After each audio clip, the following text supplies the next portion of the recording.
Istriku sedang tersenyum Selamat cantik di datang, pelaminan. terima kasih Tapi banyak dia sudah tidak tahu datang. kalau aku sudah menyiapkan kado yang akan menghancurkan hidupnya selamanya. Di balik gaun mewah Pernikahannya itu, mewah sekali tersimpan ya. utang 1 miliar dan Hana rahasia terlihat sangat busuk yang cantik siap hari ini. kubongkar di depan Saya semua dengar tamu mereka akan undangan. segera pindah Apakah ke dia akan London. tetap tersenyum Telah saat layar ditemukan besar itu bukti memutar penipuan bukti besar penipuannya tepat senilai di tengah 1 pesta? miliar Sebelum rupiah. lanjut ceritanya, mari tuliskan di komentar dari mana kamu menonton video ini. Semoga yang sudah subscribe channel Hakikat Kisah, kami doakan dimudahkan urusannya, dilancarkan rezekinya, disehatkan badannya, dan dikabulkan semua doanya. Amin. Mari kita mulai ceritanya. Malam itu udara terasa jauh lebih dingin dari biasanya. Meskipun pendingin ruangan di kamar kami sudah kusetel di suhu standar. Aku duduk di tepi ranjang, menatap punggung Hana yang tertidur lelap dengan napas yang teratur. Di mataku, dia masih wanita yang sama yang kunikahi 5 tahun lalu. Cantik, lembut, dan tampak sangat tulus. Namun, benda pipi di genggamanku baru saja menghancurkan seluruh persepsi itu dalam hitungan detik. Sebuah ponsel cadangan yang ia sembunyikan di dalam lipatan baju musim dingin yang jarang sekali ia sentuh. Aku tidak pernah menyangka bahwa rasa penasaran yang muncul karena sebuah notifikasi asing akan membawaku pada jurang kehancuran. Di layar ponsel itu terpampang jelas percakapan mesra yang tidak seharusnya ada. Kata-kata sayang, janji-janji masa depan, hingga foto-foto yang membuat dadaku terasa seperti dihantam palu godam. Hana, istri yang selalu kupuja, sedang merencanakan kehidupan baru dengan pria lain. Mereka membicarakan tentang sebuah pernikahan, tentang kebebasan, dan tentang betapa membosankannya hidup bersamaku, yang mereka anggap terlalu kaku dan terlalu fokus pada pekerjaan.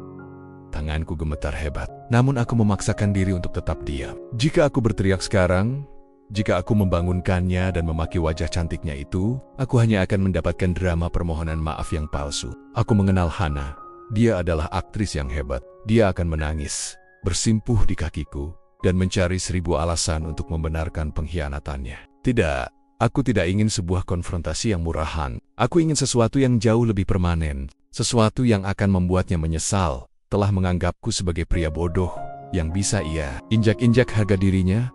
Aku meletakkan kembali ponsel itu tepat di posisi semula, memastikan tidak ada jejak yang tertinggal. Aku keluar dari kamar dengan langkah kaki seringan kapas, menuju ruang kerja pribadiku. Di sana, di bawah lampu meja yang temaram, aku mulai membuka berkas-berkas keuangan keluarga. Selama aku memberikan kepercayaan penuh pada Hana untuk mengelola beberapa akun investasi dan rekening operasional rumah tangga. Aku adalah tipe suami yang percaya bahwa keterbukaan adalah kunci. Namun ternyata keterbukaan itu menjadi senjata bagi Hana untuk menguras sedikit demi sedikit hartaku demi membiayai selingkuhannya.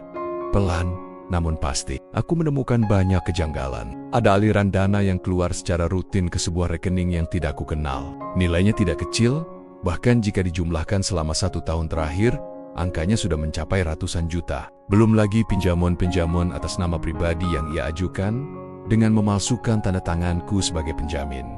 Dia benar-benar rakus. Dia tidak hanya menginginkan hatiku yang hancur, tapi dia juga ingin memastikan aku bangkrut. Sementara dia lari dengan pria pilihannya itu, aku menyandarkan punggung di kursi kerja, menatap lenggit-lenggit ruangan dengan mata yang terasa panas. Rasa sakit itu ada, tentu saja. Rasa dikhianati oleh orang yang paling kita cintai adalah jenis luka yang tidak berdarah, namun membuat sesak napas. Namun, di balik rasa sakit itu, sebuah kedinginan mulai menjalar di hatiku. Kedinginan yang mengubah cinta menjadi tekad untuk membalas dendam dengan cara yang paling elegan. Aku tidak akan menceraikannya sekarang. Aku akan membiarkannya merasa bahwa rencananya berjalan mulus. Aku akan membiarkannya merencanakan pernikahan impiannya dengan pria itu. Sementara aku akan menyiapkan panggung untuk pertunjukan terakhirnya.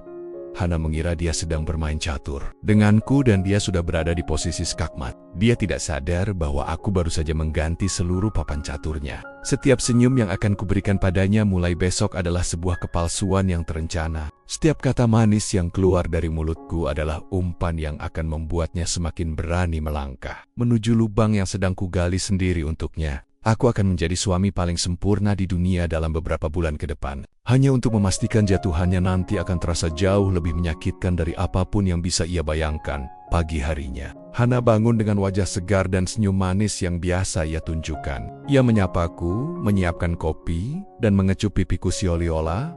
Tidak ada rahasia busuk yang ia simpan. Aku membalas kecupannya dengan kehangatan yang sama. Meski di dalam hati aku merasa mual, aku memperhatikan setiap gerak-geriknya. bagaimana ia begitu lihai memainkan peran sebagai istri teladan. Aku hanya bisa membatin dalam hati. Nikmatilah masa-masa ini, Hana. Nikmatilah setiap detik kemewahan dan kasih sayang yang kuberikan. Karena aku akan memastikan bahwa pada akhirnya, tidak akan ada satupun orang yang sudi memandang wajahmu lagi setelah aku selesai denganmu. Pagi itu matahari masuk melalui celah gorden kamar kami dengan begitu lembut. Seolah tidak tahu bahwa di dalam ruangan ini ada sebuah hati yang sudah membeku. Aku memperhatikan Hana yang sedang bersiap di depan cermin besar. Dia mengenakan gaun kantor yang pas di badannya, memoleskan lipstik merah muda dengan gerakan yang sangat teliti. Dia terlihat begitu cantik dan tak berdosa. Jika aku tidak menemukan ponsel rahasia itu semalam, mungkin aku akan memeluk pinggangnya dari belakang dan membisikkan betapa beruntungnya aku memilikinya. Namun sekarang, setiap gerakannya hanya memicu rasa mual yang tertahan di kerongkonganku. Hana berpamitan dengan sebuah kecupan di dahi. Alasan klasiknya adalah rapat pagi dengan klien besar. Aku tahu itu bohong. Aku tahu klien besar yang dia maksud adalah pria bernama Randy. Begitu suara mobilnya menjauh dari pagar rumah, aku langsung bergerak. Aku tidak pergi ke kantor. Aku menghubungi seorang teman lama yang bekerja di bidang investigasi swasta. Aku butuh wajah, aku butuh alamat, dan aku butuh tahu seberapa jauh mereka sudah melangkah. Aku tidak ingin menebak-nebak dalam kegelapan. Aku harus menjadi orang yang paling tahu tentang selingkuhannya melebihi Hana sendiri. Sambil menunggu informasi dari temanku, aku mulai memeriksa tumpukan dokumen di ruang kerja tersembunyiku. Aku menemukan bahwa Hana telah berani mengambil langkah yang sangat fatal. Dia memindahkan sebagian aset saham atas nama ibuku ke sebuah rekening, atas nama perusahaan baru yang ternyata milik Randy. Dia bukan sekadar berselingkuh secara fisik, dia sedang merampokku hidap-hidap untuk membangun istana bersama pria lain. Rasanya seperti disayat sembilu ketika menyadari bahwa setiap kerja keras yang kulakukan siang dan malam justru digunakan istriku untuk memanjakan lelaki lain. Sore harinya, sebuah email masuk. Foto-foto Randy terpampang jelas di layar laptopku. Dia pria yang lebih muda, dengan gaya hidup yang tampak sangat glamor di media sosial. Randy adalah tipe pria yang haus pengakuan. Dan sepertinya dia mengira Hana adalah wanita kaya raya yang bisa menjadi tiketnya menuju kelas atas. Ini sangat menarik. Ternyata mereka berdua adalah sepasang penipu yang sedang saling memanfaatkan. Randy mengira Hana punya segalanya, padahal Hana mencuri dariku untuk terlihat punya segalanya di depan. Randy, aku hampir tertawa miris. Menyadari komedi putar ini, aku mulai menyusun strategi untuk membuat mereka semakin merasa di atas angin. Strategiku sederhana. Aku akan menjadi sangat pemurah. Malam itu, saat Hana pulang, aku menyambutnya dengan buket bunga lili kesukaannya dan sebuah kotak perhiasan kecil. Aku mengatakan padanya bahwa bonus tahunanku cair lebih awal. Aku melihat matanya berbinar, bukan karena cinta padaku, tapi karena dia melihat nominal tambahan yang bisa dia gunakan untuk kebutuhannya dengan Randy. Dia memelukku erat, dan untuk sesaat, aku membiarkan diriku merasakan pelukan itu sebagai pelukan perpisahan yang panjang. Selama beberapa minggu berikutnya, aku sengaja membiarkan Hana mencuri lebih banyak. Aku melonggarkan pengawasan pada beberapa rekening bisnis keluarga yang memang sudah kupisahkan dari aset utama perusahaan. Aku ingin dia merasa bahwa aku adalah pria bodoh yang sangat mudah dibohongi. Semakin dia merasa menang, semakin dia akan lengah. Aku juga mulai mendekati beberapa kreditor yang ternyata pernah dihubungi Hana. Aku mendapatkan informasi bahwa dia sedang mencari pinjaman besar senilai 1 miliar rupiah untuk investasi sebuah proyek yang diklaim sebagai milikku. Disinilah aku mulai memasang jebakan maut. Aku tidak menghentikannya. Sebaliknya, aku diam-diam menghubungi pihak bank dan memastikan pinjaman itu disetujui. Namun dengan syarat penjaminan aset pribadi yang hanya ditandatangani oleh Hana sebagai pemohon utama. Aku memastikan bahwa jika terjadi gagal bayar, maka seluruh beban hukum dan finansial akan jatuh sepenuhnya ke pundak Hana, tanpa menyeretku sama sekali. Aku ingin dia memegang uang itu. Aku ingin dia merasa sangat kaya, dan aku ingin dia menghabiskannya bersama Randy dalam euforia yang semu di meja makan. Kami sering berdiskusi tentang masa depan. Hana mulai sering memancing pembicaraan tentang ketidakcocokan kami dengan gaya yang sangat halus. Dia mencoba menanamkan benih bahwa hubungan kami sudah hambar, agar nanti saat dia meminta cerai, aku tidak akan merasa kaget. Aku hanya mengangguk setuju, berpura-pura sedih, dan merenungi kata-katanya. Aku memainkan peranku sebagai suami yang berusaha mempertahankan hubungan namun tampak pasrah. Padahal di dalam otakku, aku sedang menghitung mundur hari menuju hari resepsinya yang megah itu. Aku mulai mencari tahu tentang keluarga Randy. Ternyata Randy berasal dari keluarga yang sangat menjaga harga diri dan kehormatan. Orang tuanya adalah tokoh masyarakat yang sangat dihormati. Ini adalah celah yang sempurna Mereka tidak akan pernah menerima seorang menantu yang ternyata adalah seorang penipu dan memiliki utang menggunung. Aku mulai mengumpulkan semua bukti. Mulai dari rekaman suara Hana saat merendahkan keluarga Randy di belakang mereka, hingga bukti transfer dana ilegal yang dia lakukan. Semuanya tersusun rapi dalam sebuah folder rahasia yang kuberi nama hadiah pernikahan. Setiap malam sebelum tidur, aku menatap Hana yang memunggungi aku. Mungkin dia sedang berkirim pesan singkat dengan Randy di bawah selimut. Aku merasa tidak ada lagi ruang untuk rasa benci yang meluap-luap. Yang ada hanyalah kekosongan yang dingin. Aku sudah mematikan perasaanku sejak hari pertama aku tahu. Kini, aku hanyalah seorang sutradara yang sedang menunggu hari pertunjukan dimulai. Hana sedang menyiapkan gaun pengantinnya, sedang memilih catering terbaik, dan sedang memimpikan malam pertama yang indah dengan kekasihnya. Dia tidak tahu bahwa dia sebenarnya sedang berjalan menuju panggung eksekusi yang kubangun dengan sangat rapi dan tanpa ampun. Suatu sore yang mendung, Hana menungguku di ruang tamu dengan wajah yang dikondisikan sedemikian rupa agar terlihat menderita. Di atas meja kopi sudah tersedia selembar map biru yang aku tahu persis apa isinya. Dia tidak menyambutku dengan senyum seperti biasanya. Kali ini, dia memasang wajah dingin, sebuah taktik untuk membuatku merasa bersalah atau setidaknya merasa bahwa hubungan kami memang sudah berada di titik nadir. Aku meletakkan tas kerjaku, lalu duduk di hadapannya dengan tenang. Menunggu sandiwara ini dimulai, Hana mulai berbicara dengan suara yang sengaja digetarkan. Dia mengatakan bahwa selama ini dia merasa kesepian, bahwa aku terlalu sibuk dengan dunia kerjaku, dan dia merasa kita sudah tidak memiliki visi yang sama lagi. Dia menggunakan kata-kata yang sangat tertata, seolah-olah dia adalah korban dari ketidakhadiranku secara emosional. Puncaknya, dia mendorong map biru itu ke arahku. Sebuah gugatan cerai. Dia memintaku menandatanganinya segera agar kami bisa berpisah secara baik-baik tanpa harus melalui drama di pengadilan yang bertele-tele. Aku menatap matanya dalam-dalam. Ada kilat ketidaksabaran di sana. Dia ingin segera bebas karena aku tahu jadwal pernikahannya dengan Randy sudah ditetapkan dalam beberapa bulan ke depan. Dia ingin statusnya bersih sebelum bersanding dengan pangeran barunya. Yang membuatku ingin tertawa adalah permintaannya yang tampak sangat mulia. Dia bilang dia tidak akan menuntut harta Gonojini sepeser pun. Dia hanya ingin rumah ini tetap atas namanya sebagai tempat tinggal sementara, dan dia ingin prosesnya cepat. Dia pikir dengan tidak menuntut harta, aku akan merasa dia wanita yang tulus dan tidak materialistis. Tada, aku tahu dia sudah mencuri lebih dari cukup dari rekening perusahaanku.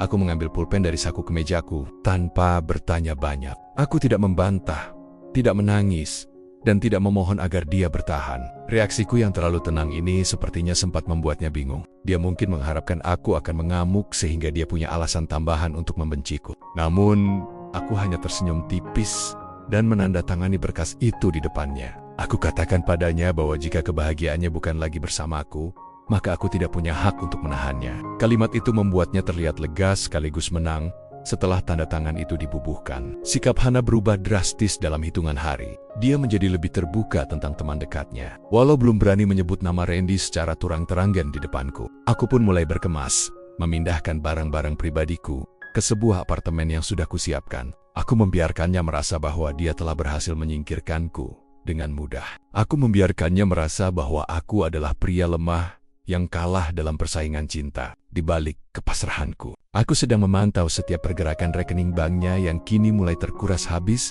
untuk membayar uang muka vendor-vendor. Pernikahan mewah, kehidupan setelah keluar dari rumah itu terasa sangat melegakan. Namun fokusku tidak pernah goyah. Aku memantau dari kejauhan bagaimana Hana mulai memamerkan kemewahan barunya di media sosial. Dia merasa sudah di atas angin karena pinjaman 1 miliar yang dia ajukan telah cair sepenuhnya. Uang itu yang seharusnya dia gunakan untuk investasi yang dia janjikan pada kreditor, malah dia gunakan untuk memesan gaun pengantin dari perancang ternama, menyewa gedung hotel bintang 5, dan membelikan Randy sebuah jam tangan mewah. Sebagai hadiah pertunangan, Hana tidak sadar bahwa aku adalah orang yang berdiri di balik bayang-bayang para kreditor tersebut. Aku mengenal pemilik perusahaan pembiayaan tempat dia meminjam uang. Aku memastikan mereka memberikan bunga yang sangat tinggi dengan denda harian yang mencekik jika terjadi keterlambatan pembayaran. Hana, dengan sifat serakahnya, mengira dia bisa menutupi utang itu setelah menikah dengan Randy, yang dia pikir adalah pengusaha kaya raya. Padahal,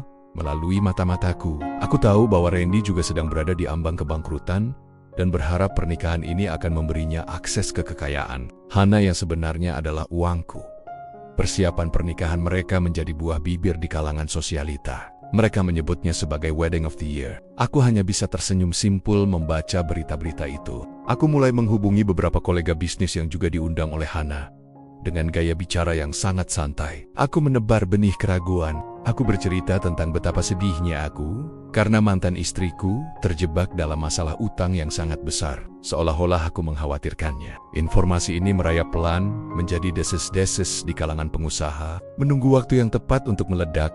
Randy, sang calon suami, mulai merasa gelisah karena beberapa vendor mulai menagih pelunasan secara agresif. Hana menenangkannya dengan janji-janji manis, mengatakan bahwa semua dana sudah aman di rekening investasinya. Dia bahkan memalsukan tangkapan layar saldo bank untuk meyakinkan Randy keberanian Hana dalam berbohong benar-benar sudah mencapai level profesional. Dia tidak sadar bahwa setiap kebohongan yang dia ketik, setiap dokumen palsu yang dia cetak, semuanya tercatat dan tersimpan rapi dalam folder barang buktiku di sisi lain. Aku mulai mendekati orang dalam di hotel tempat resepsi akan dilaksanakan. Tidak sulit untuk menyuap seorang staf teknis bagian audio, visual, dengan jumlah uang yang menggiurkan. Aku hanya memintanya untuk melakukan satu hal sederhana. Pada malam resepsi nanti, saat video profil pengantin diputar, dia harus menggantinya dengan file yang akan kuberikan secara langsung. Staf itu setuju tanpa banyak tanya setelah melihat nominal yang kutawarkan. Panggung sudah siap, lampu sorot sudah terpasang, dan para pemeran utamanya sedang merasa berada di puncak dunia. Menjelang hari besar itu, aku sengaja mengirimkan sebuah pesan singkat kepada Hana. Aku mengucapkan selamat atas pernikahannya dan mengatakan bahwa aku memiliki kado yang sangat spesial yang akan dikirimkan langsung ke gedung pernikahan. Hana membalas dengan sangat sombong. Dia bilang tidak butuh apa-apa dariku dan memintaku jangan pernah muncul lagi di kehidupannya yang baru. Aku hanya membaca pesan itu sambil menyesap kopi pahit di balkon apartemenku. Aku tidak akan muncul di depan wajahnya secara langsung. Hana, tapi aku akan memastikan namamu bergema di ruangan itu dengan cara yang paling memalukan yang pernah ada. 1 minggu sebelum hari besar itu tiba, sebuah kurir datang ke kantor baruku membawa sebuah amplop tebal berwarna krem dengan ukiran emas yang sangat mencolok. Aku tidak perlu membuka isinya untuk tahu siapa pengirimnya. Wangi parfum mahal yang biasa Hana gunakan langsung menyeruak begitu aku merobek segelnya. Di dalamnya terdapat lembaran kartu undangan berbahan bludru dengan inisial hari dan R yang saling bertautan. Hana benar-benar ingin menunjukkan padaku bahwa dia telah memenangkan segalanya. Dia ingin aku melihat betapa mewahnya hidup yang akan dia jalani tanpa aku. Tindakan Hana mengirimkan undangan ini bukan sekadar formalitas, melainkan sebuah penghinaan yang disengaja. Dia ingin aku datang, duduk di barisan belakang, dan menyaksikan bagaimana dia bersanding dengan pria yang dia anggap lebih hebat dariku. Aku bisa membayangkan wajah sombongnya saat dia berdiri di atas pelaminan nanti. Namun, yang tidak dia sadari adalah bahwa undangan ini justru menjadi tiket masuk resmiku untuk menghancurkan istana pasir yang dia bangun dengan penuh kebohongan. Aku meletakkan kartu itu di atas meja kerja, tepat di samping folder bukti-bukti penipuannya yang kini sudah setebal bantal. Aku mulai bergerak lebih agresif di balik layar. Aku menghubungi para kreditor yang memegang surat utang Hana. Aku memberikan mereka informasi akurat tentang di mana dan kapan Hana akan berada di hari pernikahannya. Aku meyakinkan mereka bahwa itu adalah kesempatan terakhir untuk menagih uang mereka sebelum Hana melarikan diri ke luar negeri untuk bulan madu. Para penagih utang ini adalah orang-orang yang tidak mengenal ampun jika menyangkut uang 1 miliar rupiah. Mereka sudah bersiap untuk mengepung gedung hotel tersebut, tepat saat pesta sedang berada di puncaknya. Sementara itu, aku juga mengirimkan sebuah email anonim kepada Randy. Isinya singkat, hanya berupa sebuah pertanyaan tentang apakah dia benar-benar mengenal latar belakang keuangan calon istrinya. Aku melampirkan 1 lembar kecil bukti transfer ilegal yang dilakukan Hana. Aku ingin menciptakan sedikit keraguan di hati Randy, agar saat bom ini meledak nanti, dia tidak akan punya alasan untuk membela Hana. Aku ingin mereka saling curiga, saling menyalahkan, dan akhirnya saling menghancurkan saat kebenaran terungkap di depan semua orang. Persiapan terakhirku adalah sebuah perangkat memori kecil berwarna hitam. Di dalamnya, aku telah menyusun sebuah presentasi video yang sangat rapi. Video itu tidak dimulai dengan kemarahan, melainkan dengan kata-kata manis tentang kejujuran. Lalu, perlahan-lahan layar akan menampilkan rekaman CCTV saat Hana mengambil dokumen rahasia di kantorku, foto-foto mutasi rekening ilegalnya, hingga pernyataan dari pihak bank mengenai utang 1 miliarnya yang jatuh tempo, tepat di hari pernikahannya. Aku menutup video itu dengan sebuah kalimat, "Selamat menempuh hidup baru dengan beban utang yang akan menghancurkanmu." Hari yang dinanti, Akhirnya tiba. Hotel Grand Ballroom itu disulap menjadi hutan bunga putih yang sangat indah. Harum melati dan mawar memenuhi udara, menciptakan suasana romantis yang menyesatkan. Para tamu undangan dari kalangan elit mulai berdatangan dengan pakaian terbaik mereka. Aku datang sedikit terlambat, mengenakan setelan tuxedo hitam yang dijahit khusus untuk hari ini. Aku tidak ingin terlihat seperti mantan suami yang patah hati. Aku ingin terlihat seperti pria yang sedang memegang kendali atas seluruh acara ini. Dari Shehan, aku melihat Hana. Dia tampak sangat memukau dengan gaun pengantin yang ekornya menyapu lantai. Senyumnya begitu lebar, dia menyapa setiap tamu dengan keanggunan seorang ratu. Di sampingnya, Randy berdiri dengan dada membusung, merasa bangga bisa mendapatkan wanita sehebat Hana. Mereka tampak seperti pasangan sempurna yang keluar dari sampul majalah. Namun, aku bisa melihat sedikit kegelisahan di mata Hana setiap kali dia melihat ke arah pintu masuk. Seolah-olah dia sedang menunggu sesuatu yang dia takuti. Aku melangkah menuju ruang teknis audio visual yang berada di lantai mezanin, memantau dari atas. Staf yang sudah kubayar sebelumnya memberikan isyarat mata yang sangat halus padaku. Dia sudah memasukkan perangkat memoriku ke dalam sistem.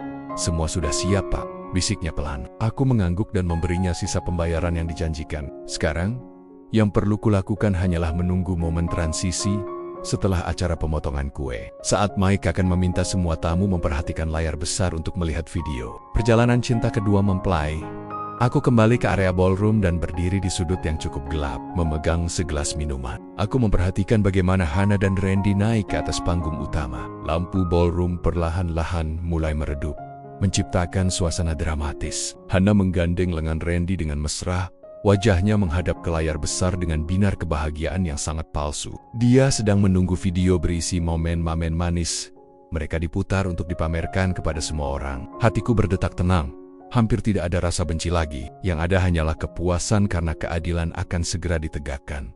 Suara musik lembut mulai terdengar, namun tiba-tiba suara itu berubah menjadi statis yang tajam selama 1 detik. Layar besar yang tadinya gelap mulai menyala dengan cahaya putih yang menyilaukan. Tamu-tamu mulai berbisik, mengira ada kesalahan teknis kecil. Hana tampak sedikit bingung dan menoleh ke arah operator. Dia masih berusaha mempertahankan senyum profesionalnya di depan kamera. Dia tidak tahu bahwa dalam hitungan detik, seluruh dunia yang dia bangun dengan susah payah di atas air mata dan keringatku akan runtuh berkeping-keping di depan mata semua kolega, keluarga, dan teman-temannya.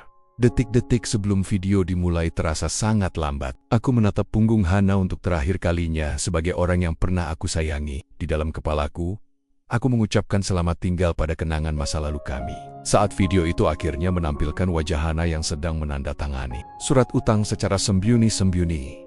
Suasana ballroom yang tadinya riuh tiba-tiba menjadi hening seketika. Aku melihat bahu Hana menegang. Tangannya yang memegang buket bunga mulai gemetar hebat. Pertunjukan yang sesungguhnya baru saja dimulai, dan kali ini tidak akan ada tepuk tangan di akhir acara. Suasana hening yang mencekam menyelimuti seluruh ruangan. Video yang seharusnya berisi kemesraan justru menampilkan layar hitam dengan tulisan tebal berwarna merah. Kebenaran di balik pernikahan mewah ini. Hana mematung di atas panggung, wajahnya yang tadi bersemu merah kini berubah pucat pasi seputih gaun pengantinnya. Randy menoleh ke arah istrinya dengan dahi berkerut, mulai merasakan ada sesuatu yang sangat salah. Kemudian, suara rekaman percakapan Hana terdengar menggema melalui pelantang suara berkapasitas ribuan watt, memenuhi setiap sudut gedung di dalam Ricky Minute. Hana terdengar tertawa sinis sambil mengatakan bahwa Randy hanyalah alat baginya untuk melunasi yuting-yuting yang ia buat. Layar kemudian berganti menampilkan dokumen-dokumen bank yang sangat jelas. Angka 1 miliar rupiah terpampang nyata, lengkap dengan tanggal jatuh tempo yang jatuh tepat pada hari ini. Para tamu undangan mulai berbisik riuh. Suasana romantis seketika menguap, digantikan oleh aura skandal yang panas. Beberapa kolega bisnis Randy tampak saling berpandangan. Sementara orang tua Randy yang duduk di barisan depan mulai berdiri dengan wajah penuh amarah. Hana mencoba berteriak agar operator mematikan videonya, namun suaranya tenggelam oleh sorakan. Kaget para tamu saat layar menampilkan foto-foto mutasi rekening ilegal yang ia lakukan dari perusahaanku. Bukti-bukti itu sangat akurat, tidak bisa dibantah sebagai sekadar editan. Randy yang merasa harga dirinya dinyekinjek di depan umum, melepaskan genggaman tangannya dari lengan Hana dengan kasar. Ia menatap Hana dengan tatapan jijik, seolah-olah wanita di sampingnya itu adalah kotoran yang tidak sengaja ia injak. Kehancuran itu terjadi begitu cepat, lebih cepat dari yang kubayangkan.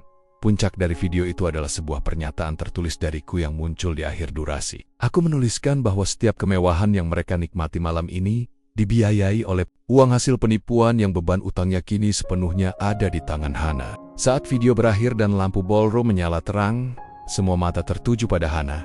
Dia berdiri sendirian di tengah panggung yang luas, sementara Randy melangkah turun tanpa menoleh sedikit pun. Para penagih utang yang sudah kutunggu kehadirannya mulai merangsek masuk melalui pintu utama, membuat suasana pesta yang tadinya elegan berubah menjadi kekacauan total. Aku berdiri di dekat pintu keluar, menyaksikan bagaimana Hana dikerumuni oleh para pria berbadan tegap yang menagih janji pembayarannya. Dia menangis histeris, memanggil nama Randy, namun pria itu sudah pergi meninggalkan gedung bersama keluarganya. Tidak ada satupun teman atau sahabat Hana yang berani mendekat untuk membelanya. Mereka semua justru sibuk mengabadikan momen memalukan itu dengan ponsel masing-masing. Hana yang tadi pagi merasa sebagai wanita paling beruntung di dunia, kini hanya terlihat seperti seorang pesakitan yang ditinggalkan oleh semua orang. Tidak lama kemudian, beberapa petugas kepolisian yang sudah kuhubungi sebelumnya masuk ke dalam ballroom. Mereka membawa surat perintah penangkapan atas kasus penggelapan dana dan pemalsuan dokumen yang kulaporkan beberapa hari lalu. SOT, besi melingkar di pergelangan tangannya yang masih mengenakan perhiasan mahal. Hana melihatku. Dia menatapku dengan mata yang bengkak karena tangis, mencoba memohon dengan suara parau yang sudah tidak lagi memiliki kekuatan. Dia bersimpuh di lantai, membiarkan gaun pengantin mahalnya kotor terkena sisa-sisa minuman yang tumpah.